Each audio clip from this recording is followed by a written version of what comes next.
Laura Rosado con ustedes hoy. Welcome to another episode of Que Pasa New York. Today I will be interviewing from Barrio, Bronx, the Puerto Rican restaurant at 3764 East Tremont Avenue. With me today I have a very, very special guest. He is one of the heavy hitters. He is the only DJ in 2 radio stations, La X96.3 and Hot 97. And he's also a Gemini, such as I. And he is DJ CeeLo. Yo. Hi, DJ CeeLo. Hola, ¿cómo te estás? ¿Qué pasa, Nueva York? Welcome to Que Pasa New York. How are you? Already, I'm here. Estamos aquí presentados. Yo siempre aquí de presentado. So you know we're here. I invited you here today Gracias. because we want to talk about your trajectory and what you have been doing. Muchas gracias. And what you're doing. And since you're a heavy hitter, Yes. and you're the only DJ in 2 radio stations, Yes, like yes. X96 and Hot 93. 97. Yes. So we're here to talk about Yeah, that let's and talk about it. among Vamos a other hablar, things. vamos a explicarle a la gente cómo es posible. And Gumbo Radio, we want to know about Gumbo yes. Radio. Monday nights, midnight, at Hot 97, todos los lunes, every Monday. Okay, so that's the Where do time you want me you're- to start? Tell me where you want me to start. So tell me about La X96.3. Let's La start with that. X96.3. La X96.3 it's a local radio station in New York City, the #1 market for radio. It's owned by Univision. I currently work promotions, and I'm a promotional talent for Univision, where I go in the streets and I connect with the people. I give away all kind of prizes throughout the week.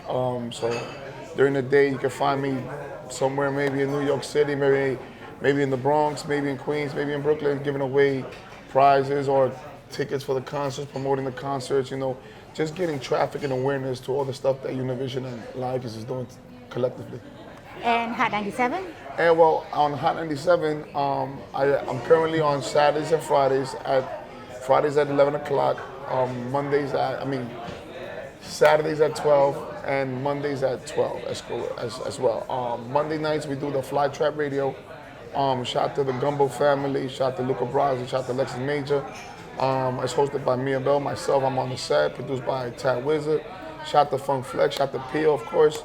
The bosses over there at Hot 97, that gives us the opportunity to every Monday, give people awareness of the new culture movement that's happening in hip hop. There's a lot of cannabis and a lot of different type of music genres, and there's a culture gap between what's happened 20 years ago and what's happening now and the differences. So we get to talk about all of that stuff on Mondays. Saturdays, I broadcast live from Now and Then. That's at 290 Mezzo Road in Brooklyn, New York City. Fridays, I also broadcast on Hot 97 from Queens. So outside of the 2 radio stations, Outside of the 2 radio stations. you also DJ at clubs. Yes. So It's what do my you tell us a passion. little bit? What clubs you DJ in? I'm touching all the major clubs. Shot the clubs like Lobby, shot the Lit 21. I do a lot of Jersey spots. Shot the Coca La Vive in Queens. Out here in the Bronx. Shot the oh my God, all the big, all the relevant clubs and the non-relevant clubs that booked me. Shot to every clubs that you guys booked me. Thank you so much for bringing me to your space and letting me do what I do and let the people feel the energy. So you're always out like at night, the nightlife. When you have to I'm get out up. day and night. So when you get up in the morning and you have to be at one of the stations, do you get confused like, damn, where do I need to be? Do I need to be at High 97? Do I need to be at La 96.3? Do you get confused? I've had my hiccups on air.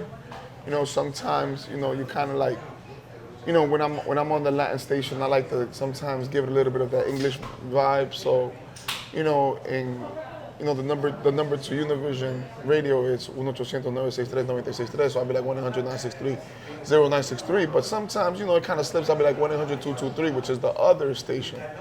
But, I catch myself, and, there's ways around and make it sound good and kind of like paint a nice little picture so that people don't realize that you messed up. So I don't think a lot of people catch it. So how did that happen? 2 radio stations and two separate genres at that.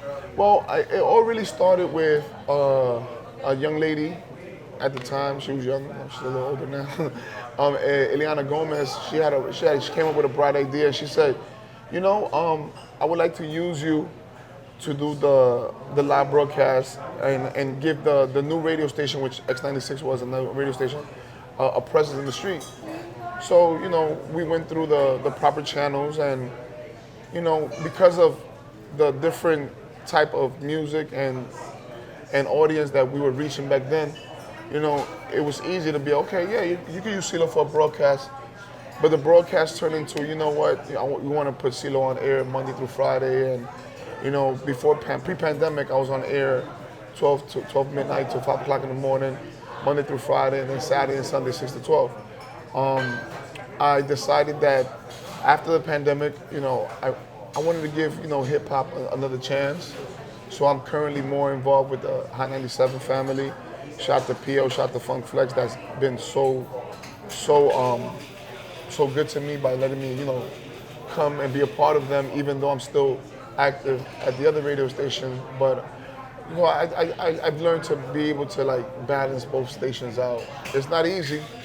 You got to stay on top of every single Latin record that comes out with every single hip hop record, and you have to be able to like, give people the balance when you go to the clubs because, like you called me for an interview today and I don't know, you want to be Spanish, you want to be English, no sé, ¿no me entiendes? Puede ser cualquiera de las dos cosas. Y gracias a Dios tengo una bendición de la cultura donde que me crié yo en Harlem, en Manhattan, y con toda la gente dominicana, boricua, cubana, colombiana, ecuatoriana, mexicana, peruana, boliviana, uruguaya, todo ese sancocho de cultura que había donde yo me crié me ha ayudado hoy en día a poder ser la persona que soy yo. Puedo hablarte en español, puedo conversar contigo en español, podemos una conversación totalmente en español. Well, I can switch it up and just talk to you in English. And I'm not going to miss a beat. Well, it's fortunately that we're bilingual here, so Absolutely. The show is both English and absolutely. Spanish. Being bilingual, listen, tener dos lenguas es la mejor cosa en la vida. So, you are a heavy hitter, DJ Nub, Yes. Carmelo. Yes. How did you get in? What's the criteria? So many years ago, cuando I was in the street, grinding and independently moving on my own, the industry has their little groups and I would say people who are recognized. So they form organizations that are recognized globally. And DJ Enough with Camilo, Lobo, Cash One, L Boogs, Absolute at the time, DP1 at the time, DJ Thread, and all of them, they were able to build this brand called the Heavy Hitters.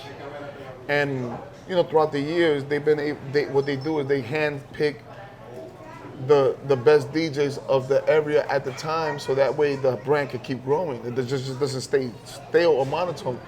So as they've been growing and expanding their brand and being the great DJ and talent that they've been, the brand has grown with them, and little by little, being part of that organization was like a big deal.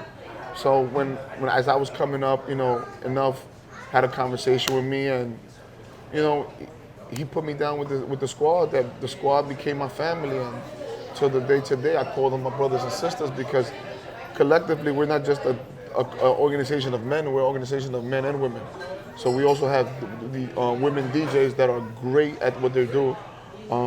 So I'm happy to be a part of that. So for the women, which are the women DJs? We have Beverly Bonds, we have Lady S, we have Pearly, we have Danny Lou, Laura Styles, Megan Wright. I mean, I could keep going down the line. It's a lot. It's like we don't discriminate.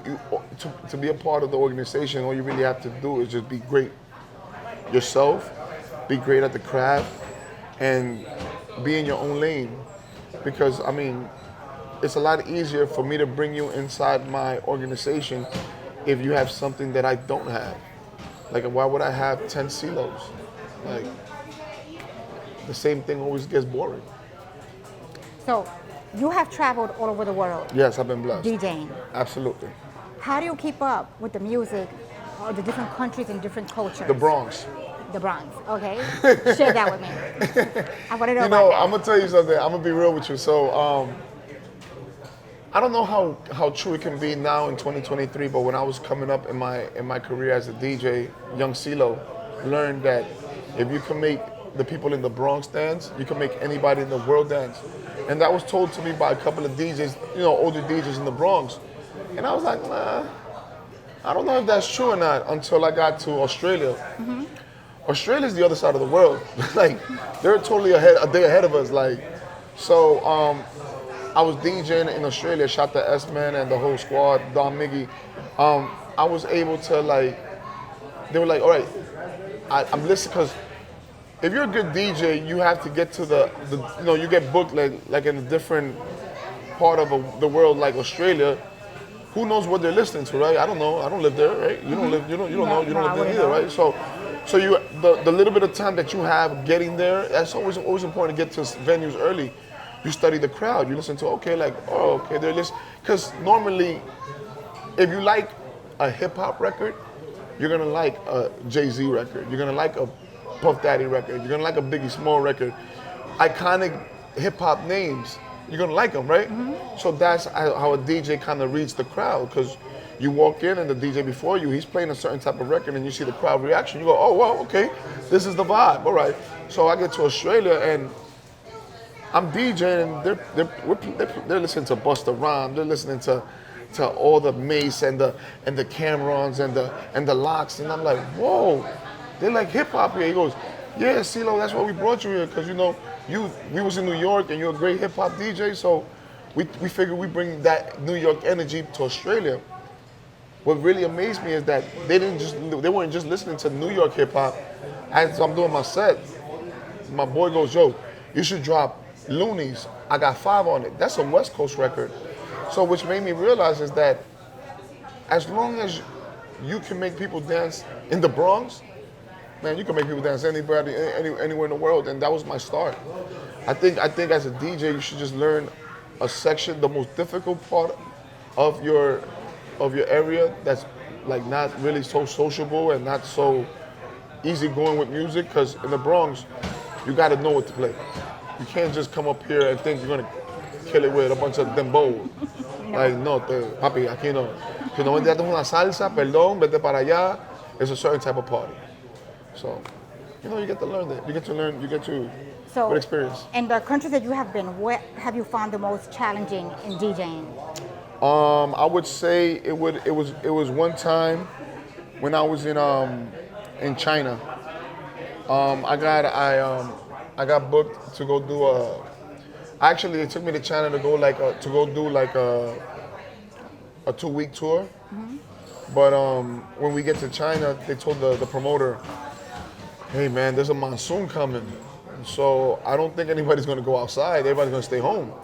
So we're like, he comes up to me, he's like, hey, listen, see, I totally apologize. Don't worry about it. I'm gonna give you your deposit, but we're gonna go home early, and we're just gonna enjoy these last 2 days. Tomorrow you'll DJ at the club, but the rest of the couple of days we'll just hang out. All right, cool. So when I get to the club, they're playing nothing but top 40 techno EDM records in China. So I'm like, oh wow, like what am I supposed to do now, right? So I think that made it a little bit difficult, because when I got to the club, the DJ before me, I guess he felt like he needed to play a hip hop record, but it helped me, because the moment he played that hip hop record, the crowd sat down. And that's when I was like, you know what, CeeLo, no matter what, don't touch hip hop. So the night before I was uncomfortable, but the day of and the moment that it was time to show out, I didn't feel uncomfortable anymore because of my experiences, of being what I do. So you also DJ in Ecuador. Yes, June 10th, I'm gonna be in Ecuador. I'm gonna be in Ecuador June 10th. Shout to La Católica, DJ Lucho, after park. We're doing a big 4 university party. Also my finale of my birthday celebration. So we're going out there this year in June. I've actually been out there a few times. I love Ecuador. A lot of people don't realize that I talk Dominican, I look Puerto Rican, but I represent my Ecuadorian culture 1000%. I'm so proud to be Ecuadorian. As you can see, I even have my Ecuadorian jersey on right now.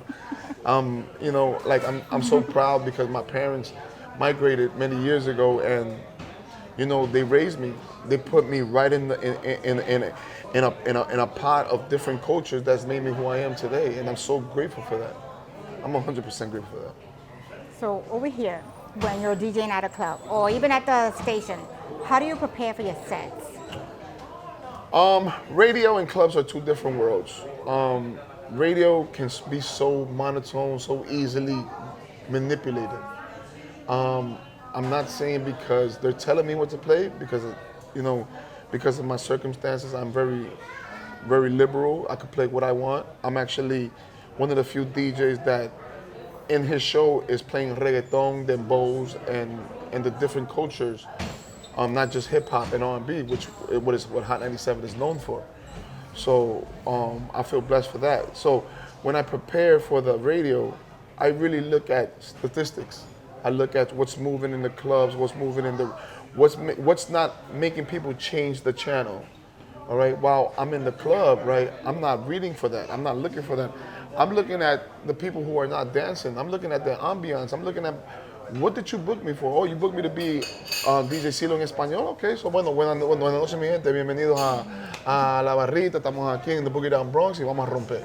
You understand? But if you book me to be hip hop, I'm definitely coming with you. Like, yo, what's up? Yo, put your goddamn hands in the air. We're gonna have some good time. You know? So what do you do to engage the crowd, the audience, get them hype and dancing? I drink a shot of Hennessy. Nah. Which is what I have here. You want some? No, absolutely, we're gonna have a shot. And by the way, happy birthday, Yo te bendiga, feliz cumpleaños. She's a Gemini like me. We're celebrating our birthday the whole month. Yes. I don't know when you're gonna see this, but in June, we celebrate our birthday, all right, y'all? So, at the radio station, yes, do you get calls like for requests or yeah, of course, yeah, all the time. We get all types of phone calls, man. We get all types. So radio is broken down into different categories of listeners, right? So if you listen to the radio station and let's say you know exactly when I'm on and you be like, you know what, on Monday nights I know Silo's on Hot 97 and on Saturdays he's on La X, then you're considered a P1. A program one. So everything I do, everything how I maneuver, how I present myself, every time, you pay attention to that. So you're definitely the number one person that I consider and think about. Mm-hmm. So that's how you focus on that area of the radio. You don't really look at what's happening all around. You got to make sure that the people that are there are staying there and listening to you, because that accumulates cue time. Cue time is a big difference between traffic. When you get traffic on radio, yeah, you can tell somebody, you know what? I broadcast to 3.2 million people. But how many of the 3.2 million people are staying there listening to you?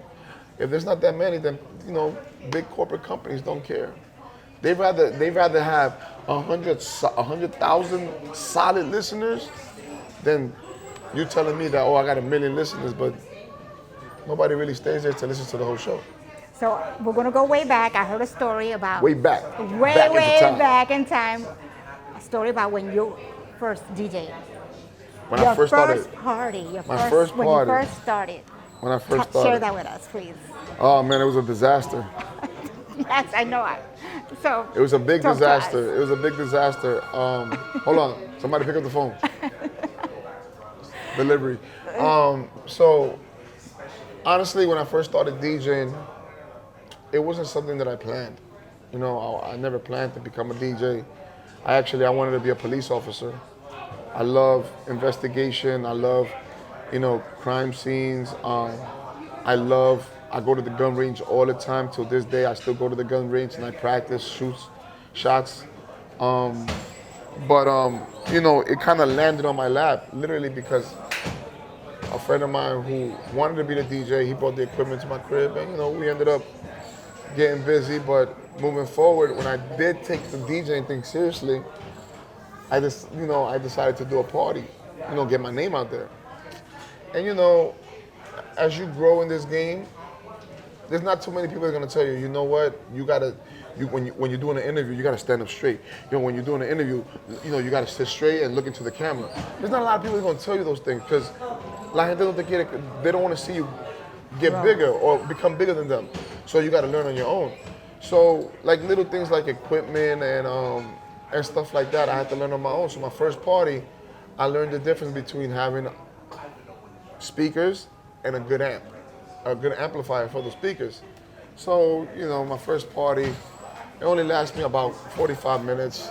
Yes, before everybody started leaving and realized that the equipment had blown. And then it happened to me again, of course, because life is not fair. Life, it punches you once, it's gonna punch you again.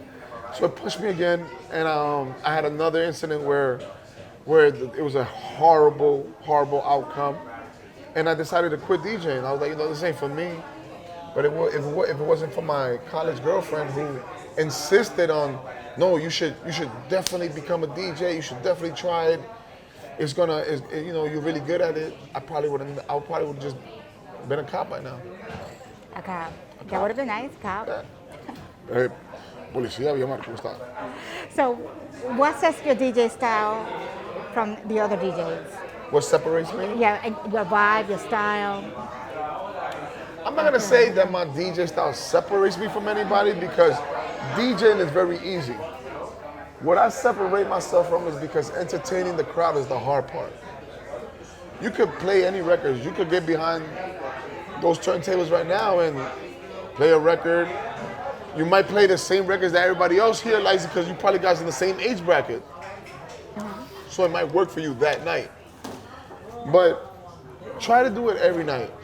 Entertain people every night in 2 different languages. Go ahead. I want to see you do that. I wouldn't be able to do that. That's the hard part for me, because being in the industry where people might think everything is 3-dimensional, but it's not. I'm gonna tell you why I say that, because no matter how much I can touch things in the real world, people are only gonna see one thing, and that makes it 1-dimensional. And when people just have a perception of you, and that's what it is, right? So sometimes I lose, so now I'm more active on the hip hop side of my career, and I'm on Hot 97. So I lose a lot of those Latin gigs because, oh no, él es muy americano, él hace la música del mundo anglo, entonces no, él no me va a tocar lo que yo quiero. No lo vamos a contratar a DJ Silo. But then I've been so long in the Latin world, doing my Latin thing and being like it's 96.3, la número 1 para los más pegados, that the hip hop side goes, yo, he's too Latin for this side. Is he really gonna mess with us? So it's like I'm crawling on that other side as well. So a lot of times it's not easy. It's not.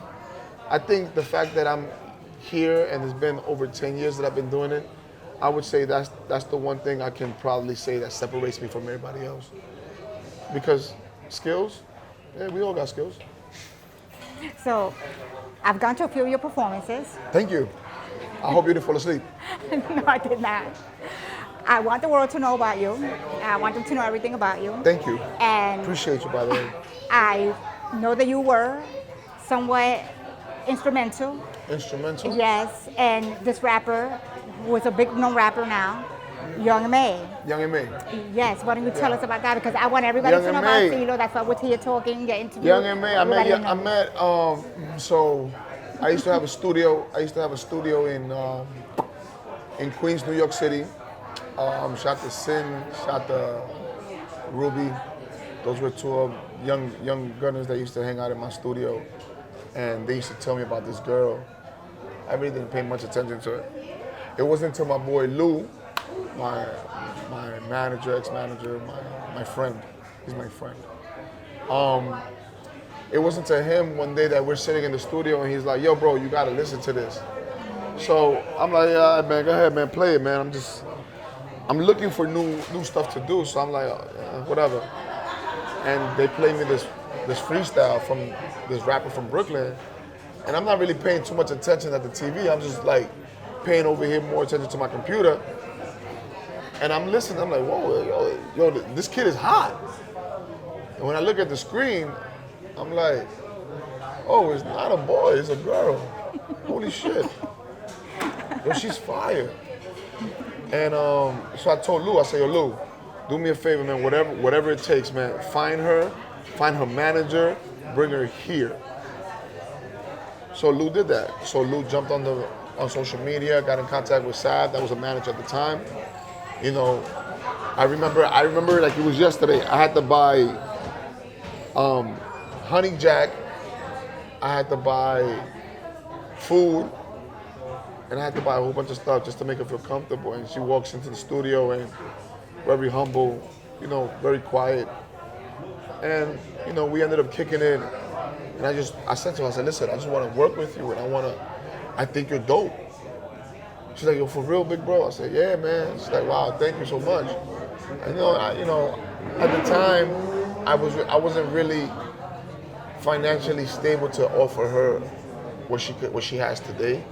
So I couldn't go there. But I knew that my job, my duty as a DJ was to make sure the world knew about her. And as long as I did that, that would suffice my I guess my ego. I guess it would be good enough for me.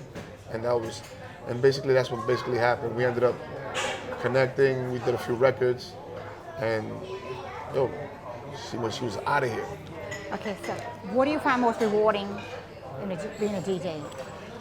One of the most rewarding things that I find, one of the reasons why I became a DJ is probably the most rewarding thing till this day for me. Because if I didn't feel that, I think I would have stopped DJing. So in college, right, I went to a university where it was very very separated. So, you had a very small amount of minorities. And when you have a very small amount of minorities, everybody wants to be the big boys. Mm-hmm. So there was a lot of conflict, a lot of problems. So what ended up happening was that I ended up DJing, and I knew about all the problems, and I knew about all the beefs, and this girl don't like this girl, and this guy don't like this guy, and this crew don't like this crew.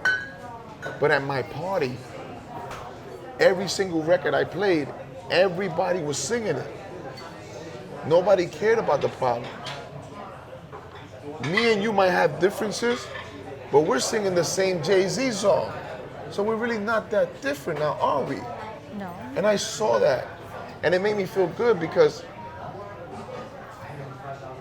we're dope people, like humanity, like we're really dope as people, right? And sometimes we forget because we get in our moments and our egos and I want to be better than this, or I have more than this, or I have more than you, or maybe you have more than me and I don't like this. But sometimes we miss the moments when we're all collectively being just humans and enjoying life, which is what makes me happy every time I'm in the booth and I get thousands of people to sing at the same time because I know everybody has differences. But not while I'm DJing, all you guys are gonna sing the same song. So there's not much of a difference now, is there, right? And to this day, I get a joy when I feel that moment. So what projects is DJ CeeLo working on now? Well, currently I just revamping up my studio. It's in Brooklyn. Currently I partnered up with my brother Cello, and we have a spot in Brooklyn. It's called Now and Then, 290 Meserville Street. I'm working on new music. I have a couple of Spanish records that I'm gonna be releasing real soon.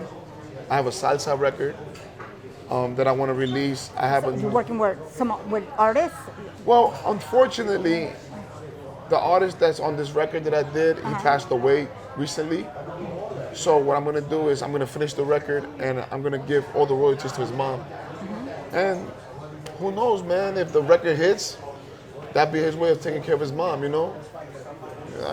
don't want no money off of it. My job was to let the world know of him. Unfortunately, he passed away, but at least his work is not gonna go, in vain. Something's gonna come out of it. So hopefully we'll do that. I got a couple of reggaeton records out. I have old projects that during the pandemic that I released that are gonna be re-released now. And that's pretty much, man. You can find me on TV and Despierta America in Univision during the mornings. And at nighttime, you can listen to me on Hot 97. So what would the oldest CeeLo tell a younger CeeLo, his younger self? Don't stop. Don't stop. Don't stop, bro. You're gonna get there. Like, I always saw myself here, but like the roller coaster, like if you really know about me, you'd be like, because a lot of people left me for dead. A lot of people thought that I was done. Like, all right, CeeLo's done. He's never gonna be back on the radio because of the the ideas that I've had and the vision that I've had for people, a lot of people didn't like that, and you know, they turned their backs on me and they took me out of my positions. But thank God, you know, I didn't give up. You know, I stood my ground. I knew exactly what I did. I've never done nobody dirty. Like, I've never crossed nobody. You can never say CeeLo crossed anybody. I'm the first one to help you move a box. Like, I'm the first one to help you move the crowd. So that's just me. And today I'm back on High 97 where I feel so comfortable, and it's just me, and it's my city, and it's the station I grew up on, and at the same time I still get to be DJ CeeLo en Español in the morning. So God is great, man. Shit. So what I normally do with the guests that I interview, I give them an opportunity. Yeah. And I turn the tables on them. Okay. And for them to interview me. All right. So I get to hold the questions. no, we could just questions that's detailed for you. But go ahead, you can ask me. Well, okay.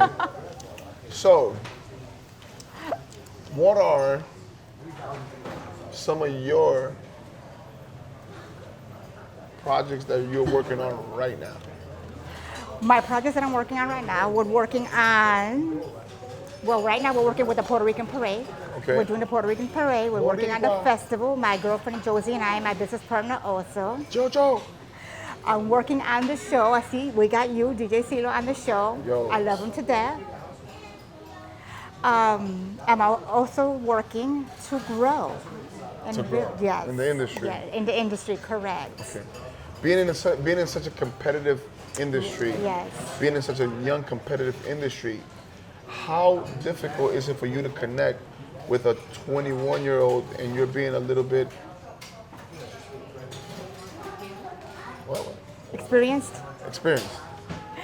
It's very hard because first of all, the generation is different and everything is different. The music and everything is different, very different. So it's very challenging, I would say, to connect with someone who's younger with someone who's more seasoned in the industry. Absolutely. They I have that problem. The reason why I asked you that question is because I definitely have that problem every time I'm in the club. Because, believe it or not, Chris Brown is old school. Chris Brown?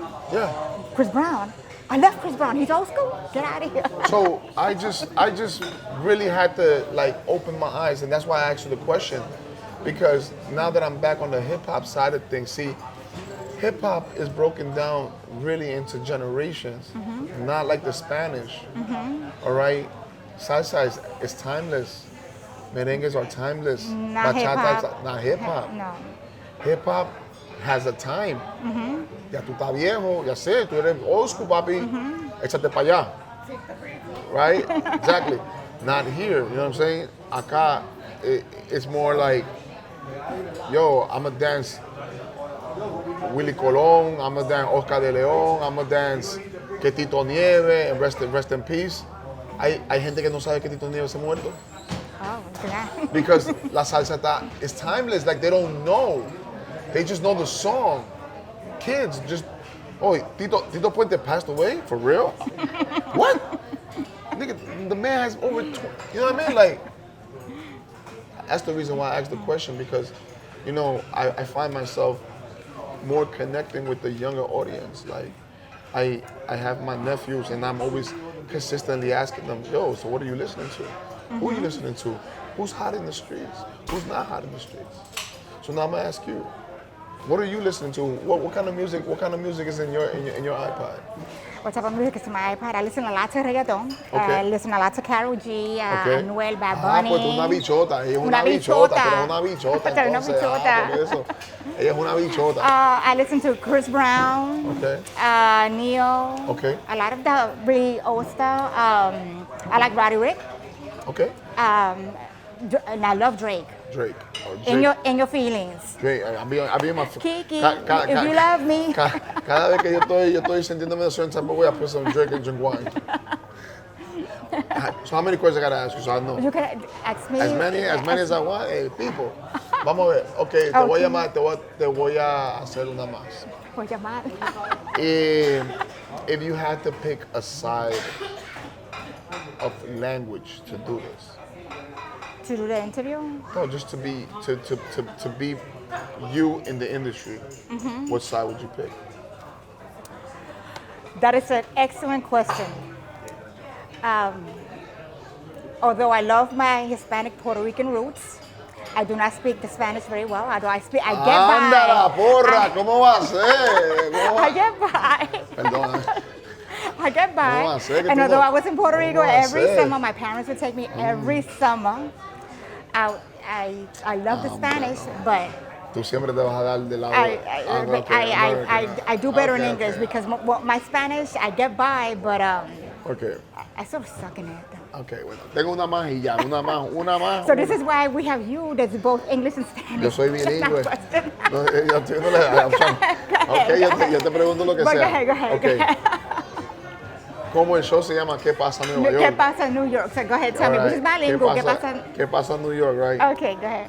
All right. Yo quiero que tú me digas a mí cinco cosas que pasan en Nueva York en el verano. Like, what do you mean? ¿Qué pasa? Como like en what way? Like, Hola. Dime cinco. El show se llama ¿Qué pasa en New York? okay, ¿verdad? so we got fashion, we got outside concerts, music. No, mami, eso. No, tú So me tienes those que are things that decir. are happening. En Nueva York se abre la pompa. Oh. Yo, I can't wait que el señor de la piragua ya está afuera. Pero yo Dame casi no va a hacer eso, no papi, piragua. We hardly mira, don't see mira, that. oye, es que eso solo pasa en Nueva York. But So, I heard ¿qué the pasa en big- Nueva York? you Dime got tú the qué ice pasa. cream truck. Dame cinco cosas que pasan en Nueva York. Vamos, Okay, dale. so we have the ice cream truck. Dale. We have the going to the beach in the summer. Ya, pero ten cuidado, no vaya a Ocha Beach sin. Oh, no, but I'm No always vaya, to no vaya a beach. Ocha Beach sin, yo me acuerdo que back in the days you couldn't go to Ocha Beach without sneakers. Oh, no, but porque that te was back podían, in the days. una jeringuilla te metías en los pies. That's how old school I am. And that's old school. Okay, but vamos. I'm going dale, to beach dale. every Sunday. Every Vamos. Sunday, section 5. I'm there. Ay, Ocho Beach. diache, tú eres salsera, vale. Vale, Oh, you have this place called Polvorín. el polvorín. El Polvorín. El El polvorín. en mi casa el polvorín es otro cuarto. No. Ok, te quedan dos más. Dale. La pompa, ¿qué pasa en Nueva York? La pompa se abre. But I don't really see that anymore, though. Hombre, But no. that's old school, though. Tú But tú tienes we mucho open the chavo. hydrant, Tú the tienes mucho outside, the chavo. double dutch, because I remember I used to play double dutch as a kid. ¿Eso pasa? Yeah, No, double es dutch. That's what I used to do as a kid in the summer outside. Pero eso ya estos Avenue. kids, they double dutching online now. Oh, no. Estos kids están double dutching online. ¿Qué más pasa en Nueva ¿Qué York más en el pasa en verano? Nueva York? El The coquito. The food trucks Mira outside. eso. El barbecue, te olvidaste, tú no vas al barbecue. Hay mucho barbecue. También, look Pero- at that. Pero una de las cosas que más pasa aquí, La juca. las jucas afuera. You do the hookah. No, City es- Island. City Island. City Island. Oh my God. Yo me he dado unos buenos parches con City Island y eso Miami Vice over there in Seafood City. I don't care what y'all tell me. Seafood City for me is the best. Shout out to Seafood City. Sammy, I love you. I love you, KK. I love you. Pero perdóname, yo en Seafood Seafood City. City soy el rey. Yo es don King Crab Legs. Ay, chacho. Pero bueno, just to wrap it up, lo que pasa en Nueva York es este show, ¿no es verdad? So we're going to wrap it up. I'm going to let Silo tell you where he can find his social media, where and where he he can can find- find you, where he could Can I be at find the myself? weekends DJing, Mesoron, Brooklyn. Where else, Silo? Where Okay, else? so Where else? listen, it's very simple, right? You want to find where I'm at, you can just hit me on the gram at DJ CeeLo. So this DJCLO, DJ CLO. That's very simple. I am so happy. I'm finally owner of my own Instagram name. So before I used to be the heavy hitter DJ CeeLo y la gente me, how do you write your name? Ahora es muy fácil. DJ CeeLo, find me on the gram. At night times, I'm at your nearest clubs. In the daytime, I'm on your nearest radio. What time are you at Hot 97 again? Let us know. Right now, currently, you can find me on Hot 97 Friday at 11 p.m., Saturday at 12 midnight, Monday at 12 midnight. Fly Trap Radio, shout to the Gumbo family, shout to Luca Brasi, Mia, Alexis, Tatwiz, Funk Flex, the Hot 97 family, Summer Jam, June 3rd, my birthday, let's get it popping. And he is awesome. I've gone to a few of his performances, and I suggest you go. He's amazing. I suggest you go too. I love him. Bye. Good?